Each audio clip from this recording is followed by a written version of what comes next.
அல்லேலூயா.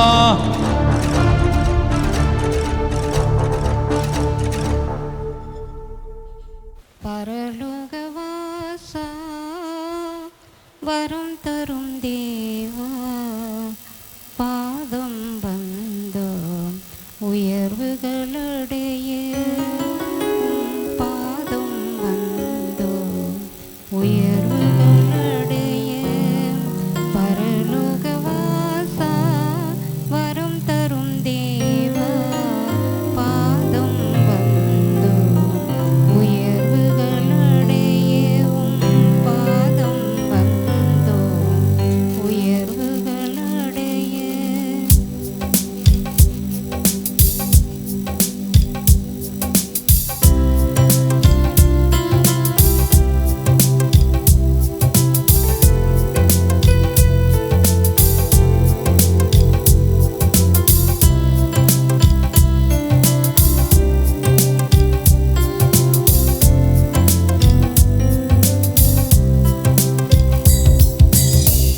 ஐஸ்வர்யமேன்மை உலகப் பதவிகள் சகல சுகங்கள் நான் கேட்கவில்லை.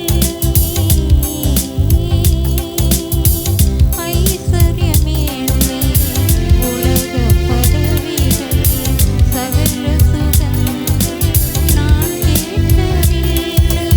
உம் அன்பும் கிருபை உம் கருணை போதும், உம் அன்பும் கிருபை உம் கருணை போதும்.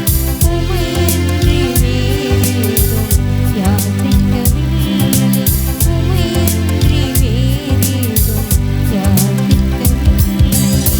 பரலோகவாசா வரம் தரும் தேவா, பாதம் வந்தோம் உயர்வுகளடைய, பாதம் வந்தோம் உயர்வுகளடைய. பரலோகவாசா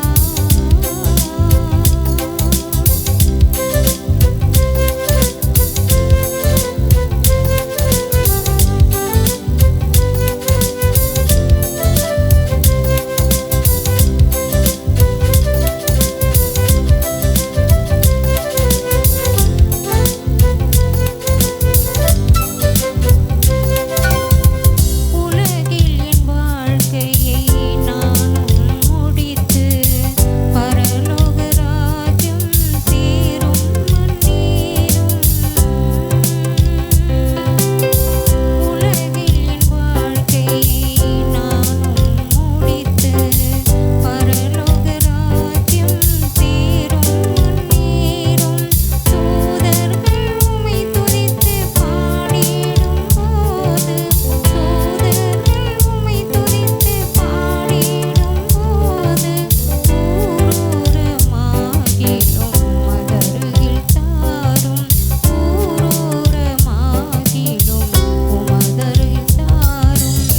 பரலோகவாசா வரம் தரும் தேவா, பாதம் வந்தோம் உயர்வுகளடைய, பாதம் வந்தோம் உயர்வுகளடைய. பரலோகவாசா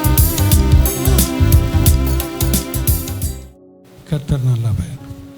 இந்த நாளிலும் வந்து கலந்து கொண்ட உங்கள் ஒவ்வொருவரையும் ஜீவனுள்ள கிறிஸ்து இயேசுவின் நாமத்தினாலே உங்களை வாழ்த்தி ஆசீர்வதிக்கிறேன். கர்த்தர் தாமே உங்களை அதிகமாய் ஆசீர்வதித்து காத்துக்கொள்வாராக. அல்லேலூயா. அதோடு மாத்திரமல்ல, இந்த நேரலையிலே பார்க்க போகிற உங்களையும் இயேசு கிறிஸ்துவின் நல்ல நாமத்தினால் ஆசீர்வதிக்கிறேன். உங்களை ஆசீர்வதித்து காத்துக்கொள்வாராக. தொடர்ந்து நம்முடைய வருஷத்துடைய வாக்குத்தத்த வசனத்தை நம்ம வாசிப்போம். தேவன் தமது பார்வைக்கு நல்லவனாய் இருக்கிறவனுக்கு ஞானத்தையும் அறிவையும் இன்பத்தையும் அளிக்கிறார். தம்முடைய பார்வைக்கு நல்லவனாய் இருக்கிறவனுக்கு அவர் ஞானத்தை கொடுக்கிறார் என்பதை குறித்து நம்ம பார்த்து கொண்டு வர்றோம். அப்போ எல்லாவற்றிற்கும் ஞானம் நமக்கு முக்கியம். அது எந்த காரியம் செய்கிறதா இருந்தாலும் சரி, அதற்கு ஞானம் நமக்கு மிகவும் அவசியம். ஞானம் இல்லை என்று சொன்னால் ஒன்றுக்கும் உதவாது. அது எவ்வளோ பெரிய கோடீஸ்வரன்களாக இருந்தாலும் அவர்களுக்கு ஞானம் இல்லை என்று சொன்னால் அந்த கோடிகளெல்லாம் கோடியாகவே மாறிடும். கோடியெல்லாம் எப்படி கோடியாக மாறும்?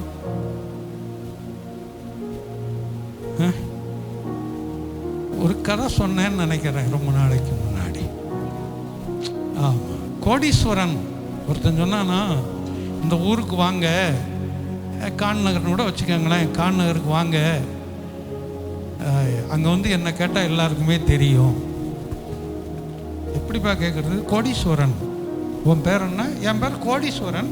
நீங்கள் அங்கே வந்து யார்கிட்ட கேட்டாலும் தெரியும், என்ன தெரியாதவங்க யாருமே இருக்க முடியாது அப்படின்னு சொல்லி சொல்கிறான். அதே மாதிரி சில நாட்கள் கழித்து இவனை பார்க்கறதுக்கு 2 பேர் கடந்து வர்றாங்க. கடந்து வரும்போது பெரிய பங்களா இருக்குது. கோடீஸ்வரனாச்சே, அவன் இங்கே தான் இருப்பாரா இருக்கும்னு சொல்லி, ஐயா இங்கே கோடீஸ்வரன் வீடு எங்கே இருக்குது அப்படின்னா, இன்னும் கொஞ்சம் தாண்டி போங்க அப்படிங்கிறாங்க. அப்படி நிறைய வீடுகள், பெரிய பெரிய வீடுகள்லாம் இருக்குது. எந்த வீட்லையும் இல்லை. கடைசியில் போகும்போது கோடீஸ்வரனுங்கன்னா மூலையில் இருக்கிற ஒரு சின்ன ஒரு குடிசையை காமிக்கிறாங்க.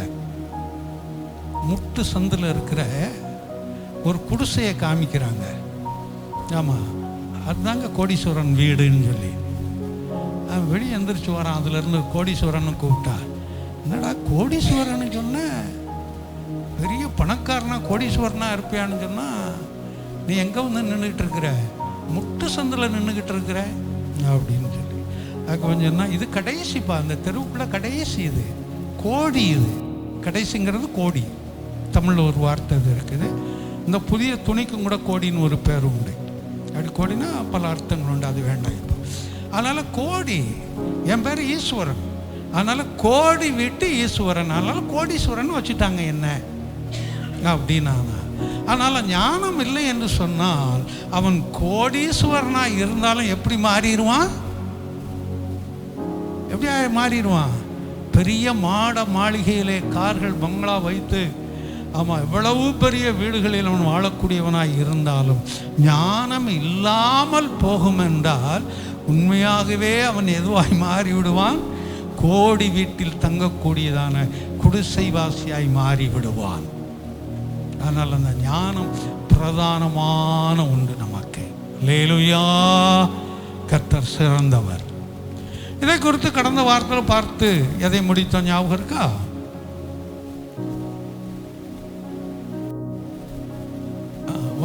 ரெண்டு தீமோத்தேயு 1:9 வாசிங்க. 2 தீமோத்தேயு 1:9.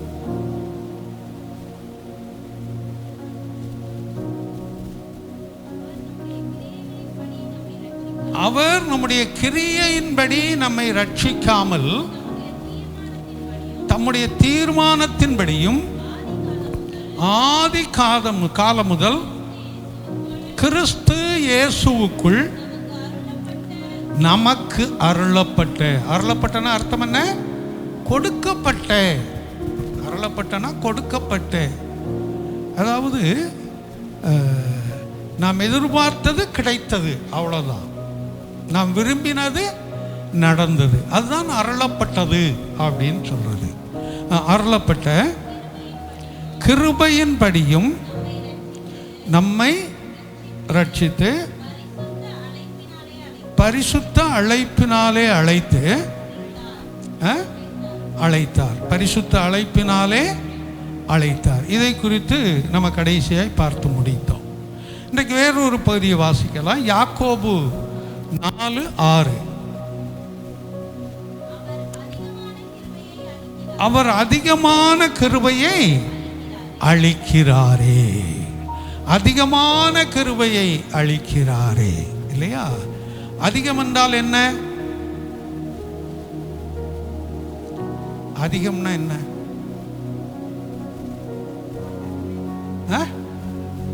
ஒன்றுக்கு மேற்பட்டெல்லாம் அதிகம்னு சொல்லிடலாம்ல ஒரே வார்த்தையில். சரி, இப்போ இட்லி வைக்கிறோம், ஒன்றுக்கு அதிகமான அதிகம். சோறு போட்டோம்னா எண்ணெயாக வைக்க முடியும். ஒவ்வொன்றுக்கும் வித்தியாசம் இல்லையா, அளவுகள். அப்போ இந்த அதிகம் என்று சொல்லும்போது அதற்கு ஒரு குறிப்பிட்ட அளவை நாம் நிர்ணயிக்க முடியாது. குறிப்பிட்ட ஒரு அளவை நிர்ணயிக்க முடியாது. 4 இட்லி சாப்பிட்றவங்களுக்கு சிலர் போதாமல் இருக்கலாம், சிலருக்கு அது அதிகமாக இருக்கலாம் இல்லையா. 10 இட்லி சாப்பிடும்போது அவங்களுக்கு சில வேளை அதிகமாக இருக்கலாம், சிலருக்கு பத்தாமல் இருக்கலாம். 18 இட்லி சாப்பிடும்போது அப்படி இல்லை. இப்போ அப்படி சாப்பிட்றாங்களான்னு தெரியல, முன்னாடியெல்லாம் அப்படி சாப்பிட்டவங்க இருக்கிறாங்க நிறையா. அந்த மாதிரி நிறைய அந்த மாதிரி சாப்பிட்டவங்கெல்லாம் இருக்கிறாங்க. 10 இட்லி 18 இட்லி அப்படின்னு. சோழப்பள்ளத்தோட ஒரு பையன் இருந்தான். இட்லி சாப்பிட்டா எத்தனை இட்லின்னா 18 இட்லி சாப்பிட்டுருக்குறேன், அப்புறம் சாப்பிடுவேன் அப்படிமா. சாயங்காலம் சாப்பிட்டு அப்புறம் நைட்டு சாப்பிடுவேன் அப்படிமா. ஆமாம், 8 முட்டை 10 முட்டை ஒரே நேரத்தில் அவங்களாம் சொல்கிறேன் நான். அதனால் இந்த அளவு என்பது இப்போ 2 வைக்கிறாங்கன்னா அது அளவு. ஏன்னா அதே இது 4 வச்சா 5 வச்சா அது அதிகம். இப்போ நம்ம சாப்பிடும்போது நமக்கு அளவு எது? நம்ம சாப்பிடும்போது நமக்கு அளவு எது? பொதுவாய் நான் கேட்குறேன், நம்ம சாப்பிடும்போது அளவு எது? நம்ம சாப்பிட்டு முடிச்சுட்டு இது நல்லா இருக்குதே, இதை இன்னும் கொஞ்சம் சாப்பிடுவோன்னு எப்போ நினைக்கிறோமோ அதுதான் நம்முடைய அளவு. அது எதுவாக இருந்தாலும் சரி. இட்லி சாப்பிட்றோன்னு வைங்க, 4 இட்லி சாப்பிட்டோம், நல்லா இருக்குது, இன்னும் ஒரு இட்லி சாப்பிடலாம் போல இருக்குதேன்னு நினச்சோம்னா இந்த 4 இட்லி தான் நமக்குரிய அளவு.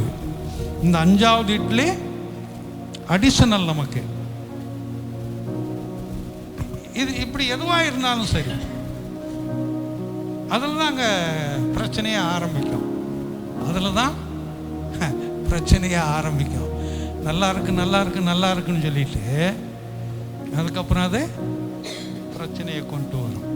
ஆமாம், ஏனதில் இந்த இந்த ஞாபகம் வருது. ஒரு கதை சொன்னது, ஒருத்த விருந்தில் சாப்பிட்டு முடியாமல் வந்துக்கிட்டு இருந்தான்.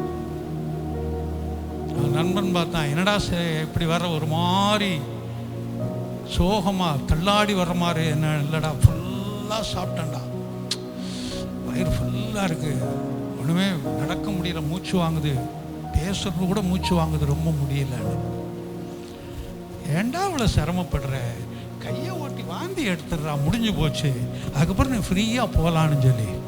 அவன் சொன்னான், நான் அறிவு கெட்டவனே, உன்னை எவன்டா என்கிட்ட பேச சொன்னது? இந்த விரல் போகிற அளவுக்குள்ள இடம் இருந்தால் அந்த வாழைப்பழத்தை அங்கே விட்டுட்டு வந்திருப்போனா அப்படின்னா. நான் இவன் விருந்து சாப்பிட்ட இடத்துல வாழைப்பழத்தை எதுக்கு வச்சுட்டு வந்துட்டானா? இந்த விரல் உள்ள போகிறதுக்கு இடம் இல்லையா, அதனால வச்சுட்டு வந்துட்டானா. அப்போ அவரவருடைய அளவு அதுக்கு தகுந்த மாதிரி மாறுபடுங்கிறது அடுத்தது இல்லையா. அப்போ இங்கே வரும்போது கர்த்தர் என்ன சொல்லுகிறார்? அந்த வசனம் திரும்ப வாசிங்க. யாக்கோபு 4:6. அதிகம் என்பதற்கு அளவே கிடையாது. ஆமாம், 1000 நமக்கு அதிகம். ஆமாம், 1100 வந்துருச்சுன்னா அதை காட்டிலும் அதிகமாகிடுது. 10,000 ஆயிடுச்சுன்னா அது காட்டிலும் அதிகமாகிடுது. இந்த அதிகம் என்பதற்கு அளவுகளே கிடையாது, போய்கொண்டே இருக்கும். அது அதுக்கு அதனால் அதிகமான கிருபைகளை, அப்படி அவர் அதிகமான கிருபைகளை கொடுத்ததுனால தான் இன்னைக்கு நீயும் நானும் இங்கே ஜீவனோடு கூட உட்கார்ந்து இருக்கிறோம். நமக்கு அந்த குடும்ப பிரச்சனைகளை கொஞ்சம் யோசித்து பாருங்க. நம்முடைய சரீரத்தில் வந்த வியாதிகளை கொஞ்சம் யோசித்து பாருங்க. நம்முடைய பயணங்களில் நமக்கு ஏற்பட்ட விபத்துகளை கொஞ்சம் யோசித்து பாருங்க. நம்முடைய பொருளாதாரத்தில் நமக்கு வந்த கஷ்டம் நஷ்டங்களை கொஞ்சம் யோசித்து பாருங்க. என்றைக்கோ நம்ம என்ன செய்திருக்கணும்? மடிந்து போயிருக்க வேண்டும், என்றைக்கோ அழிந்து போயிருக்க வேண்டும். ஆனால் இதுவரைக்கும் ஜீவனுள்ள தேவன் நம்மை அழைத்தவர் உன்னையும் என்னையும் ஜீவனோடு வைத்திருக்கிறார். அல்லேலூயா. அவர் ஜீவாதிபதி, நம்மை ஜீவனோடு கூட வைத்திருக்கிறார். காரணம் என்ன? அதிகமான கிருபையை நமக்கு கொடுத்ததுதான். தொடர்ந்து வாசிப்போம். அதிகமான கிருபையை ஆதலால் தேவன் பெருமையுள்ளவர்களுக்கு எதிர்த்து நிற்கிறார், தாழ்மையுள்ளவர்களுக்கோ அதிகமான கிருபையை கொடுத்தாரு. அப்படி கொடுத்துட்டு ஆதலால் அப்படின்னு ஒரு வார்த்தை போட்டிருக்குது. எப்போவுமே இப்படி சில வார்த்தைகள் வரும்போது மிகவும் முக்கியத்துவம் பெறும்னு உங்களுக்கு நான் சொல்லி இருக்கிறேன். ஆதலால், ஆகையால், அப்படியானால், இப்படி சில வார்த்தைகள் உண்டு. அதை தொடர்பு ஏற்படுத்தக்கூடிய வார்த்தைகள். அந்த வார்த்தைகள் வரும் என்று சொன்னால் அது மிகவும் கவனிக்கப்படத்தக்கதான வார்த்தைகள். அதை நம்ம கவனிக்கிறது இல்லை, ஆனால் அதுதான் அதில் கவனிக்கப்படத்தக்கதான வார்த்தைகள். அது நம்ம மறந்து போகக்கூடாது. இங்கே வரும்போது அந்த வார்த்தை மிகவும் நாம் கவனிக்கப்படத்தக்க கூடியதான ஒரு வார்த்தையாக இருக்கிறது. என்ன வார்த்தை? ஆதலால். ஏதலால்? ஆதலால்னா அதிகமான கிருபையை கொடுத்திருக்கிறாரே, அதனால. அதுதான் அந்த அர்த்தம் ஆதலால்ங்கிறது. அதிகமான கிருபையை அவர் கொடுத்திருக்கிறதுனால ஆதலால். என்ன வாசிக்கிறோம்? பெருமையுள்ளவனுக்கு. ஆமாம், அவர் அதிகமான கிருபையை கொடுக்காமல் இருந்திருப்பார் என்றால் பெருமையுள்ளவனுக்கு அவர் என்ன செய்ய மாட்டாரு? எதிர்த்து நிற்க மாட்டார். ஆனால் அதிகமான கிருபையை அவர் கொடுக்கிறதுனால அந்த பெருமையுள்ளவனுக்கு எதிர்த்து நிற்கிறார். பெருமையுள்ளவனா என்ன? பெருமைனா என்ன? இது எப்படி சொல்றதுன்னு தெரியல. பெருமைனா தெரியாதோ? தெரியுமா? சொல்லு.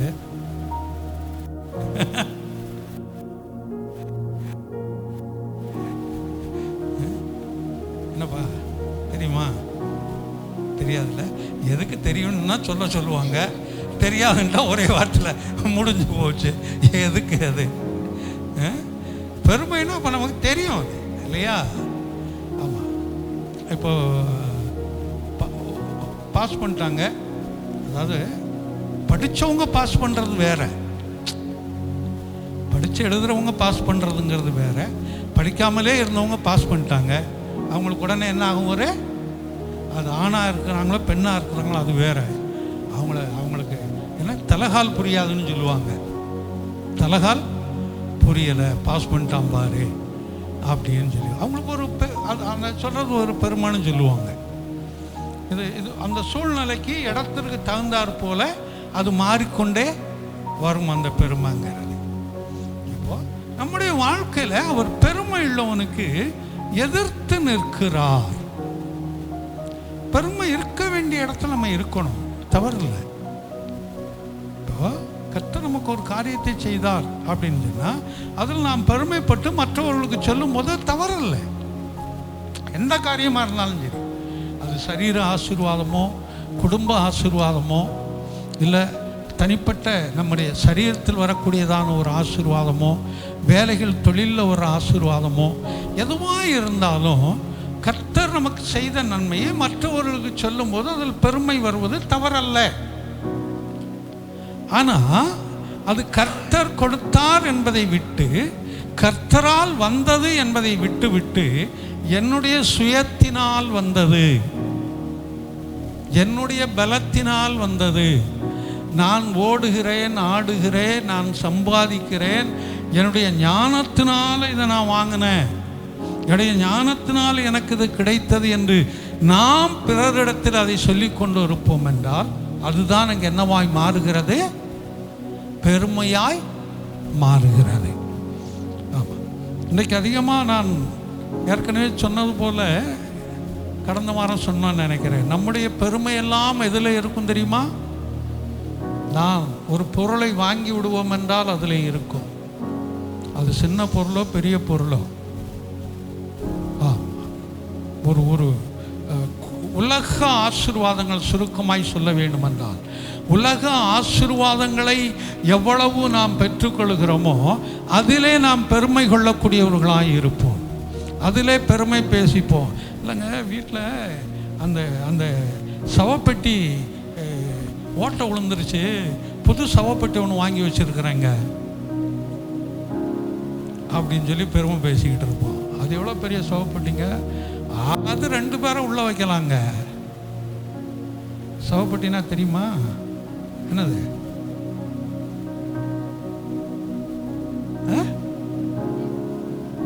செத்து போனவங்களை வைக்கிறது இல்லை.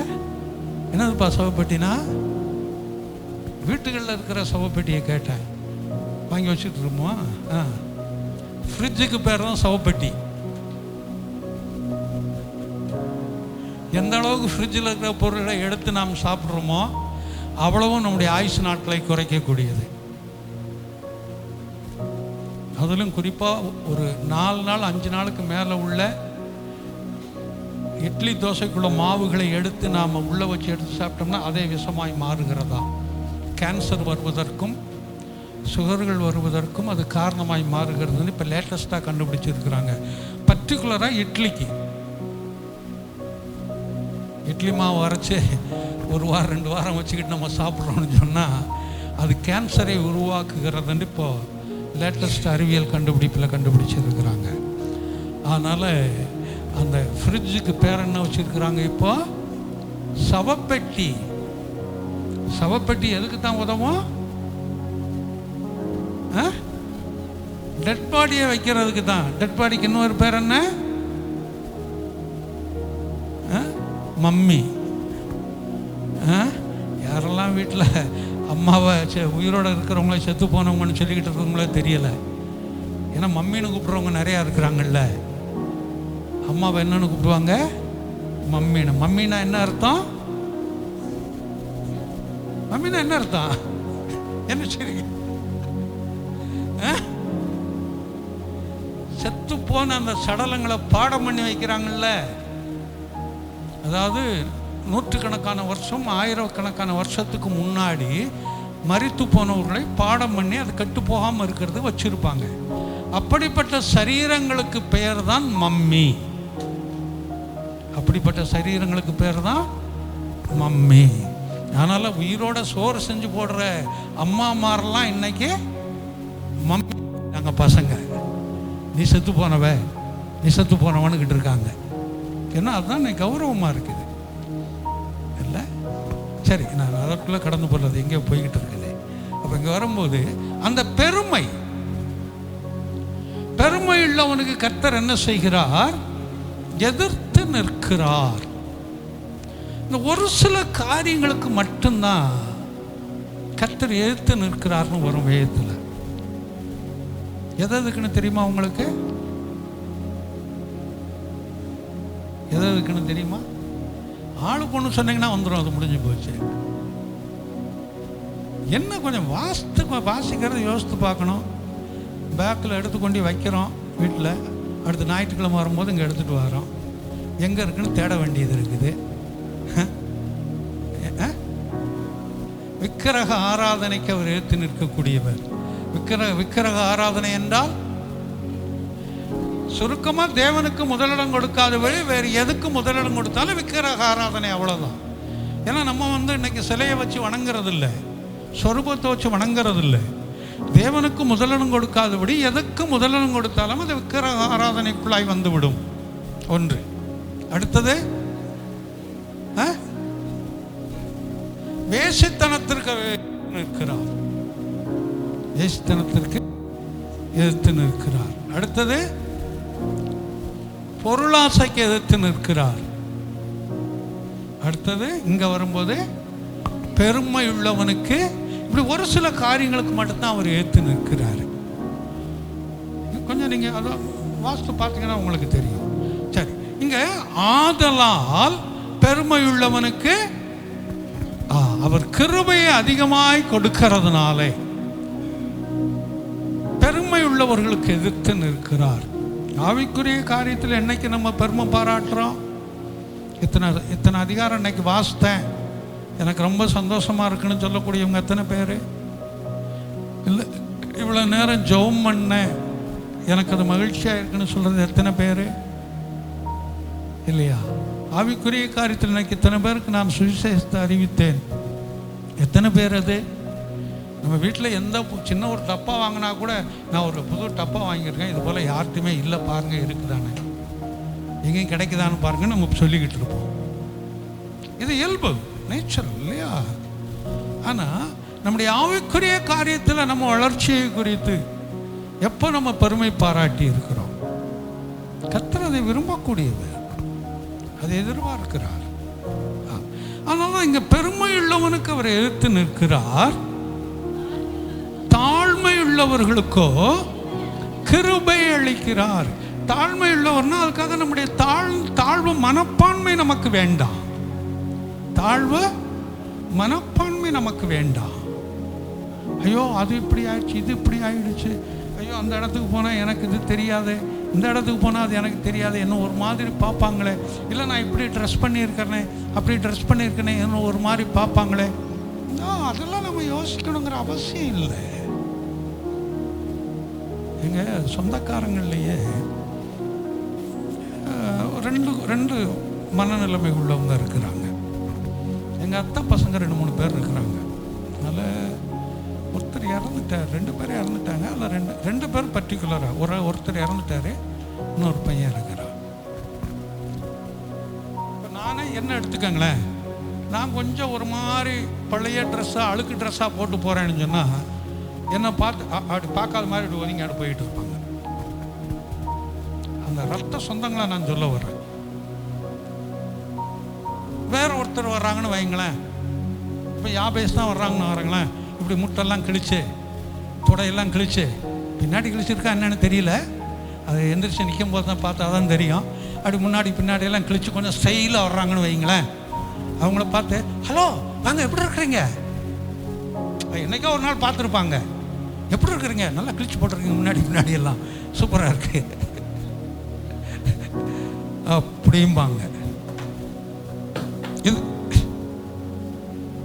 இது உண்மை. அவங்க அந்த மனநிலைமை அந்த மாதிரி. அவர் ஒரு இடத்துல டீச்சராக இருந்தார், வேற ஒன்றும் இல்லை. அந்த மனநிலைமை இன்னொருத்தருக்கு அவருக்கு சரியாக எந்த படிக்க தெரியும், எழுத படிக்க தெரியும். அவர் ஒரு பிஸ்னஸ் பண்ணவர். அவர் இங்கிலீஷ் பேப்பர்லாம் சுற்றி கையில் வச்சுக்கிடுவார், ஆனால் அவர் வாசிக்க தெரியாது.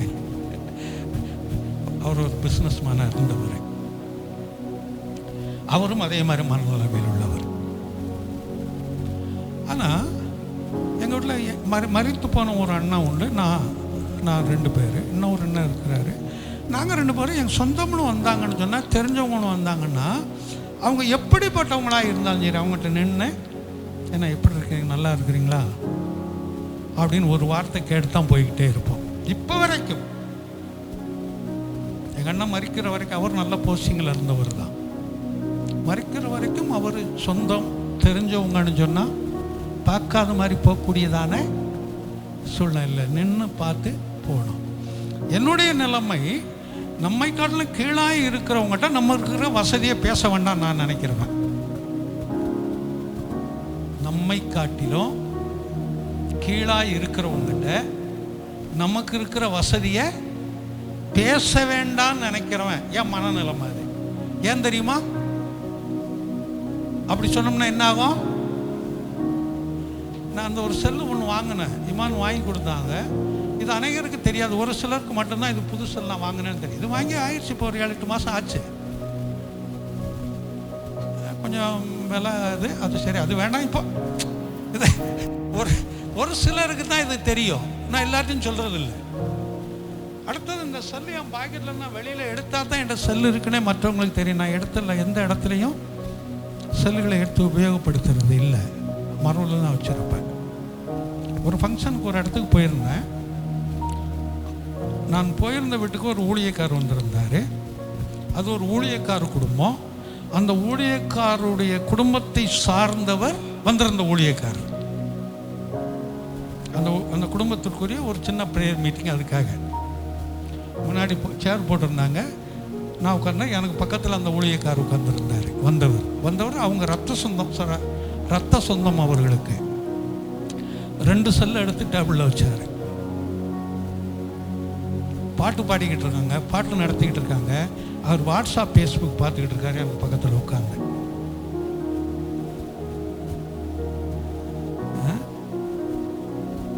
இன்னைக்கு அப்படிதான் இருக்குது. அப்போ நமக்கு மேலே இருக்கிறவங்களுக்கு நமக்கு இருக்கிற வசதி கூடுதலாக குறவோ அவங்ககிட்ட பேசலாம். அவங்ககிட்ட பேசும்போது அவங்களுக்கு அது பெரிதாக தெரியாது. ஆனால் நமக்கு கீழாக இருக்கிறவங்ககிட்ட, இப்போ சாப்பிடாம இருக்கிறவங்ககிட்ட போயிட்டு ஏதோ கொஞ்சம் கஞ்சி கிடச்சிது, நல்லா திருப்தியாக சாப்பிட்டு வந்தேன் அப்படின்னு சொன்னால் கூட தெரியாது. சாப்பிடாம இருக்கிறவங்ககிட்ட பா நிறைய மட்டன் பிரியாணி, சிக்கன் 65 இதெல்லாம் சாப்பிட்டு வயிறு ஒரு மாதிரி இருக்குன்னு சொன்னால் உங்கள் மனசு எப்படி இருக்கும்? ஒரு ஏக்கம் இருக்கும். அவங்களுக்கு ஏக்கம் உருவாயிடும். தானா அவங்களுக்கு ஒரு கஷ்டம், ஒரு ஒரு ஒரு எண்ணம் உருவாயிடும், பாரம் அவங்களுக்கு. என்னால் கூடுமான வரைக்கும் நீங்கள் அப்படி இருக்கணும்னு சொல்ல வரல, என்னுடைய மனநிலைமை நான் சொல்கிறேன். எனக்கு இருக்கிற அது சின்ன வசதியாக பெரிய வசதியாக அது வேறு. எனக்கு கீழே இருக்கிறவங்கள்ட்ட என்னை காட்டிலும் சற்று குறைவாக இருக்கிறாங்கன்னு தெரிஞ்சுன்னா அவங்கள்ட்ட அதை குறித்து நான் பேசவே மாட்டேன். என்னை காட்டிலும் வசதியாக இருக்கிறாங்கன்னா எனக்கு இது இருக்குது, இவ்வளோதான் இருக்குதுன்னு அவங்கள்ட்ட பேசணும்னா அது ஒன்றும் இல்லை. அப்போ அந்த தாழ்வு மனப்பான்மை என்பது நமக்கு மனசில் வரக்கூடியதை ஆவியானவர் இங்கே சொல்லலை. நம்முடைய வாழ்க்கையில் கர்த்தருக்குள்ளாய் வரும்போது நம்ம என்ன செய்ய வேண்டும்? தாழ்மைப்படுத்த வேண்டும். அல்லேலூயா. வேதத்தில் 2 மனிதர்கள் ஜெபிக்கிறதை குறித்து ஒரு உவமையை சொன்னார் இயேசுவானவர். அதில் 2 பேரும் வந்து ஜெபிக்கிறான். ஒருத்தன் ஜெபிக்கிறான், நான் இவனை போல இல்லை, நான் வாரந்தோறும் உபவாசிக்கிறேன், தசம பாகத்தை ஒழுங்காக செலுத்துகிறேன், உமக்கு இதெல்லாம் செய்கிறேன்னு ஒருத்தன் ஜெபிக்கிறான். இன்னும் ஒருத்தன் தூரத்தில் நின்று அவரை ஏறெடுத்து பார்க்க மனமில்லாதபடி, நான் பாவியானவன், என்மேல் இரக்கமாயிரும் என்றவன் ஜெபித்தான். இதில் யாருடைய ஜெபம் கேட்கப்பட்டது என்று சொல்லப்பட்டிருக்கிறது? தூரத்திலே நின்று அவன் தன்னை தாழ்த்தி ஜெபித்தவனுடைய ஜெபம்தான் கேட்கப்பட்டது என்று சொல்லி இருக்குது. அப்போ கர்த்தருடைய சமூகத்தில் நம்மை தாழ்த்தும் போது கர்த்தர் நம்மை உயர்த்தக்கூடியவராய் இருக்கிறார். அதுதான் என்ன வாசிக்கிறோம்? பெருமையுள்ளவனுக்கு எதிர்த்து நிற்கிறார், தாழ்மையுள்ளவனுக்கோ கிருபை அளிக்கிறார். பெருமையுள்ளவர்களுக்கு எதிர்த்து நிற்கிறார், தாழ்மையுள்ளவர்களுக்கு அந்த அந்த ஒரு இழுப்பு போட்டிருக்குது இல்லை, அது எப்பவும் முக்கியமானது. இதுவும் தாழ்மையுள்ளவர்களுக்கோ, தாழ்மையுள்ளவர்களுக்குன்னு ஏன் போடலை? மேலே பெருமை உள்ளவர்களுக்குன்னு தான் போட்டிருக்குது. பெருமை உள்ளவர்களுக்கோ என்ன போல, பெருமை உள்ளவர்களுக்கு அதோட முடிஞ்சிருச்சு. ஆனால் கீழே வரும்போது அந்த வார்த்தைக்கு ஒரு அழுத்தம் கொடுக்கிறாரு. அந்த வார்த்தைக்கு ஒரு அழுத்தம் கொடுக்கிறாரு. தாழ்மை உள்ளவர்களுக்கோ அவர் கிருபை. அப்ப எந்த அளவுக்கு கர்த்தருடைய சமூக மனிதர்கள் முன்னாடி நீ தாழ்ந்து போக வேண்டாம். சண்டை வரும்போது தாழ்ந்து போறதை நான் சொல்ல வரல. அது அடிக்கிறீங்க பிடிக்கிறீங்க அது வேற கதை, அதுக்குள்ள நான் கடந்து போகலை. ஐயோ அவங்க வசதி உள்ளவங்க, நம்ம வசதி இல்லாதவங்க, அவங்க இன்னைக்கு இதை செய்கிறாங்க, நம்ம இதை செய்யலை, நம்ம எப்படி அவங்க முன்னாடி போய் நிற்கிறது, அதெல்லாம் நம்ம யோசிக்க வேண்டாங்க. ஆமாம், அதெல்லாம் நம்ம யோசிக்க வேண்டாம். நம்ம வசதிக்கு தகுந்தவங்க நம்ம வீட்டுக்கு வந்தால் போதும், நம்ம வசதிக்கு தகுந்தவங்க நம்மோடு பழகினால் போதும். ஏன்டா முன்னாடி சிலர் கேட்பாங்க, என்ன பாஸ்டர் ஒரு டைனிங் டேபிளில் நான் சொன்னேன், என் வீட்டில் இல்லை தான், என் கூட கீழே உட்காந்து சாப்பிட்றவன் என் வீட்டுக்கு வந்தால் போதும், இல்லை வர வேண்டாம். என் வீட்டுக்கு கீழே உட்காந்து சாப்பிட்றவன் என் வீட்டுக்கு வந்தால் போதுங்க. அது ஊழியக்காரனா விசுவாசியோ சொந்தக்காரங்களோ யாராக இருந்தாலும் சரி. அது வேணும்னு கேட்குறவங்க என் வீட்டுக்கு வர வேண்டாங்க, எங்கே இருக்காங்க போட்டுங்கன்னு சொல்லுவேன் என்கிட்ட கேட்குறவங்ககிட்ட. அதுதான் உண்மை. அது போதும் இல்லையா? அப்போ கர்த்தர் நமக்கு கிருபையை கொடுக்கிறார். எதற்காக? நம்மை தாழ்மைப்படுவதற்காக.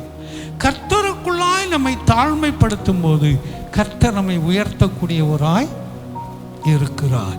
நம்மை தாழ்மைப்படுத்தும் போது கர்த்தர் உயர்த்துவார் என்பதற்கு நீங்கள் புரிந்து கொள்ளக்கூடிய 2 காரியங்களை நடைமுறையில் உங்களுக்கு நான் சொல்லி இருக்கிறேன். அது ஞாபகத்தில் இருக்கான்னு தெரியல, சொல்லுங்க. அடிப்பைப்பு. இந்த அடிப்பம்பை எந்த அளவுக்கு அந்த உள்ள இருக்கக்கூடியதான அந்த அந்த வாசர் உள்ள போகுது அப்படின்னா, இதுக்கு இந்த கைப்பிடி மேலே வரணும். அந்த வாசர் உள்ளே போகுதோ அந்த அளவுக்கு தண்ணி அது இழுக்கும். அதாவது இந்த கைப்பிடி எந்த அளவுக்கு கீழே போகுதோ அந்த அளவுக்கு தண்ணி அதிகமாக கொட்டுங்க. அப்போ அந்த கைப்பிடி எந்த அளவுக்கு கீழே போகுதோ அந்த அளவுக்கு தண்ணி அதிகமாக அதில் கொட்டும். அதில் மேலேயே வச்சு அடிச்சுக்கிட்டு இருந்தால் அது கொட்டாது. ஒரு 20 வருஷத்துக்கு முன்னாடி எல்லாம் இந்த போர்வெல்னு சொல்லி ஒவ்வொரு தெருவிலையும் போட்டு வச்சுருப்பாங்க. இப்போ அதெல்லாம் இல்லை. முன்னாடி அந்த போர்வெலுக்கு தனியாக ஒரு கார்ப்பரேஷனே இருந்தது கவர்மெண்டில், டியூப்வெல் கார்ப்பரேஷன் அப்படின்னு சொல்லி. ஜேசிடி பிரபாகரன் அதுக்கு கொஞ்ச நாளாக சேர்மனாக இருந்தார், அது எனக்கு தெரியும். இப்போ அந்த கார்ப்பரேஷன்லாம் கலைச்சிட்டாங்க அதை. அதில் அந்த பசங்க பம்பு அடிக்கிறத பார்த்தோன்னா சின்ன பசங்க போய்கிட்டு அதில் ஏறி உட்காந்து குதிச்சுக்கிட்டே இருப்பாங்க. அப்படி ரொம்ப மேலே வராது, கிளையும் போகாது.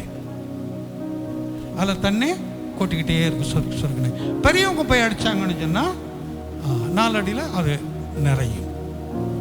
அப்போ எந்த அளவுக்கு அந்த பம்பு கீழே போகுதோ அந்த அளவுக்கு தண்ணீர் அதிகமாய் வரும். இது ஒன்று. இன்னொன்று அப்படியே மேலே பார்த்தா தெரிஞ்சிருமா? மேலே பார்த்தா தான் தெரியும், மேலே பார்க்கணும். இன்னொன்று அப்படியே மேலே பார்க்கணும். என்னப்பா? சதம் பட்டம் அப்படி மேலே பார்த்தா தானே தெரியும். அதுக்கு தாங்க சொன்னேன், பட்டம். அது மேலே மேலே போகணும்னு சொன்னால் என்ன ஆகணும்? அது காத்தாடி விட்டோம், உங்களுக்கு தான் தெரியும், எங்களுக்கு என்ன தெரியும்? எப்படிப்பா நூல் விடணும்? எப்படி விடணும்? நூல் அப்படி விட்டா போயிடுமா?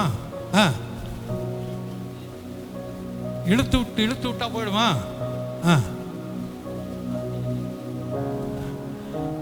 அது விடுறாங்க, அவங்களுக்கு என்னன்னு சொல்ல தெரியல. அதை இங்கே நூலை பிடிக்கிறோன்னா இந்த நூலை கீழே விடணும், இப்படி இழுக்கணும். இழுத்து இந்த விரலை விடணும். இந்த விரலை விட்டு இந்த நூல் எவ்வளோ போதோ அதுக்கப்புறம் இந்த விரலை பிடிக்கணும்.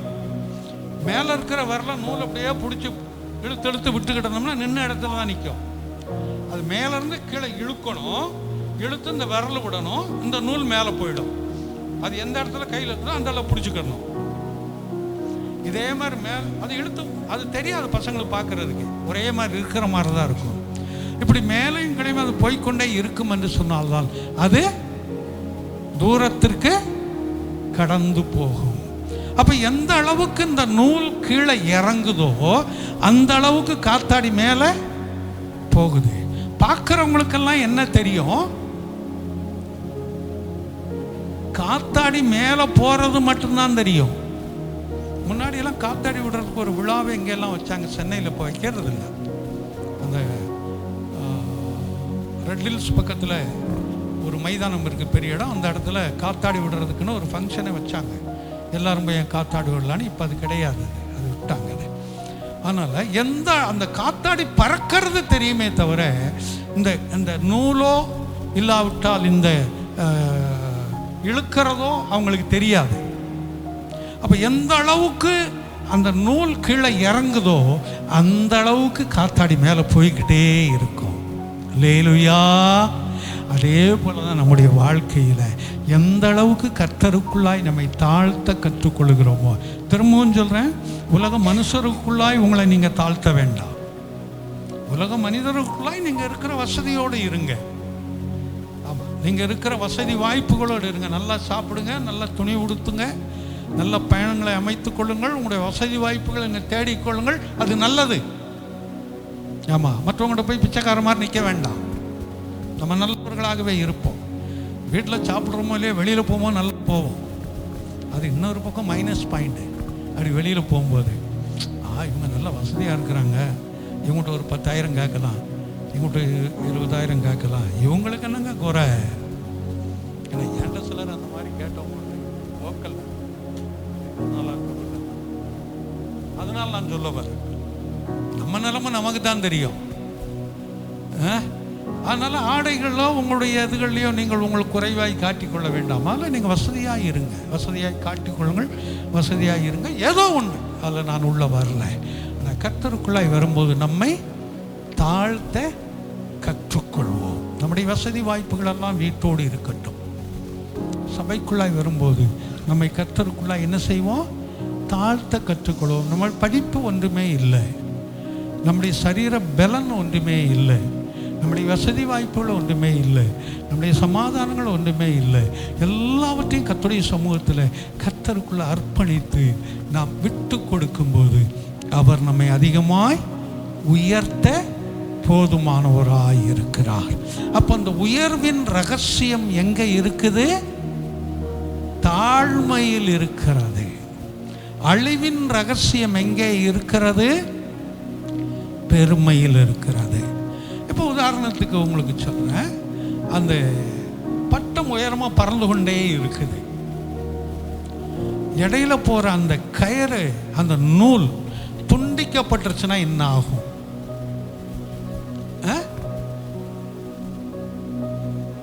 எங்கேயாவது போய் சத்தமாக சொல்லுங்க, சொல்கிறத மாட்டிக்கிறது மட்டுமாகும். அதுக்கப்புறம் காற்று எங்கே அடிக்கணும்னு தெரியாது. காத்தடிக்கிற பக்கமெல்லாம் அது மாறி மாறி போய் சின்ன பின்னமாகி கடைசியில் அதில் இருக்கக்கூடியதான அந்த உள்ள ஒரு தொடப்ப குச்சியை போட்டு வச்சுருப்பாங்க, விளக்குமாறு குச்சி, அது மட்டும்தான் இருக்கும். எல்லாம் அந்த மூங்கில் சின்ன குச்சி இருக்கும், வேறு ஒன்றும் அதில் இருக்காது.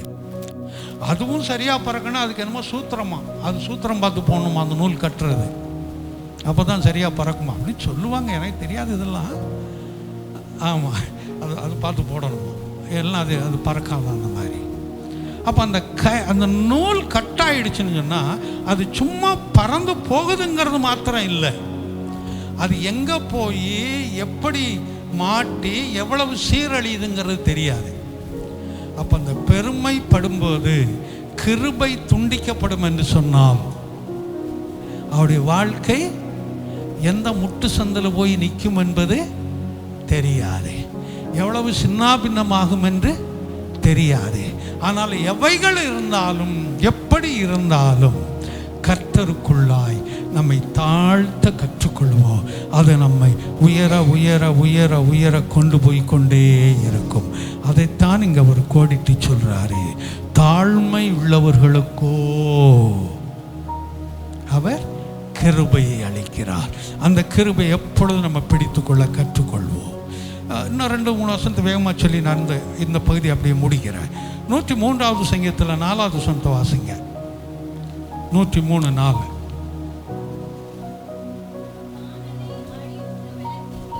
உன் பிராணனை அழிவுக்கு விலக்கி மீட்டு கிருபையினாலும் இரக்கங்களினாலும் முடிசூட்டி. பிராணனை அழிவுக்கு விலக்கி மீட்டு. பிராணன் என்றால் என்ன? உயிர். நம்முடைய உயிரை என்னை பார்த்து கொஞ்ச நாள் ஆனவங்க, இப்போ சமீபத்தில் 6 மாதம் 1 வருஷம் கூட முடித்தவங்க பார்த்து எப்படி நல்லா இருக்குங்களா, இப்போ ஹெல்த்தெல்லாம் எப்படி இருக்குது, உடம்பெல்லாம் எப்படி இருக்குது? நான் நல்லா இருக்கிறேன், ஒன்றும் இல்லை, நல்லா இருக்கிற ஒன்றும் பிரச்சனை இல்லை, எத்தான் நான் சொல்லிட்டு வரேன்.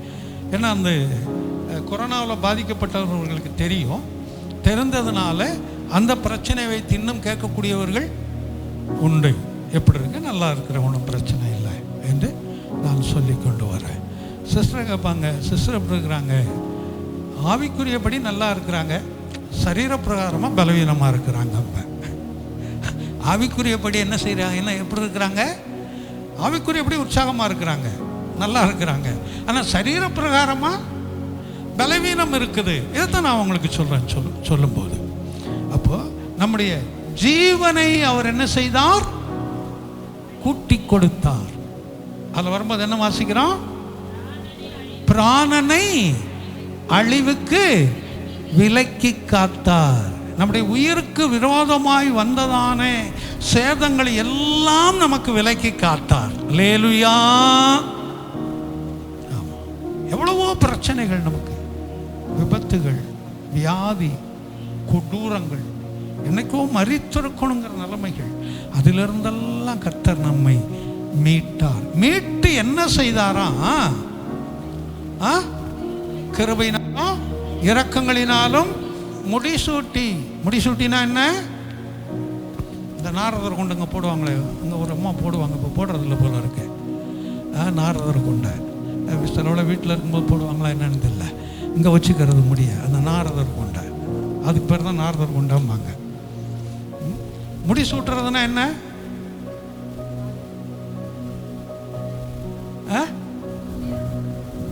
ஒரு உயர்வு இல்லையா? ஆமாம், அது என்ன முடிசூட்டுறதுனா அதிகாரம் கொடுப்பது. உயர்வு என்பதை காட்டிலும் உயர்வுக்குட்பட்டது தான், அதிகாரத்துக்கு உட்பட்டதான் உயர்வு. ஆனால் அதிகாரத்தை கொடுப்பது. இன்றைக்கு மந்திரிகள்லாம் அந்த எம்எல்ஏ எம்பி எல்லாம் ஜெயிச்சு வந்துட்டாங்கன்னா என்ன செய்வாங்க, பதவி பிரமாணம் எடுத்துக்கொள்கிறார்கள். அதை பழைய நாட்களில் முடிசூட்டு விழா என்று சொல்வார்கள். முடிசூட்டு விழா, அந்த பதவி பிரமாணம் எடுத்துக்கொள்வதை முடிசூட்டு விழா என்று சொல்லி, வேதத்தில் அபிஷேகம் என்று சொல்லப்பட்டிருக்கிறது ராஜாக்களுக்கும் ஆசாரியர்களுக்கும். அப்போ இந்த முடிசூட்டுவது என்பது என்ன, அதிகாரத்தை கொடுப்பது. அல்லேலூயா. அப்போ அந்த கிருபையையும் இரக்கத்தையும் கொடுத்து கர்த்தர் நமக்கு அதிகாரத்தை கொடுத்திருக்கிறார். எந்தெந்த விதத்தில் அதிகாரங்களை நாம் செலவு பண்ண வேண்டுமோ அந்தந்த விதங்களில் அதிகாரங்களை நாம் என்ன செய்ய வேண்டும், செலவு பண்ண வேண்டும். நான் அடிக்கடி உங்களுக்கு போதிக்கிறது போல, நம்முடைய பலவீனங்கள் நம்மை விட்டு மாறுவதற்கு நாம் என்ன செய்கிறோம், சத்தமா சொல்லுங்க. நாங்கள் செய்யறது இல்லை, செஞ்சா தானே தெரியுங்கிறீங்களா, மாத்திரை போடுறீங்களா, தப்பு இல்லை. எத்தனை பேர் கட்டளை கொடுக்குறாங்க அப்படி,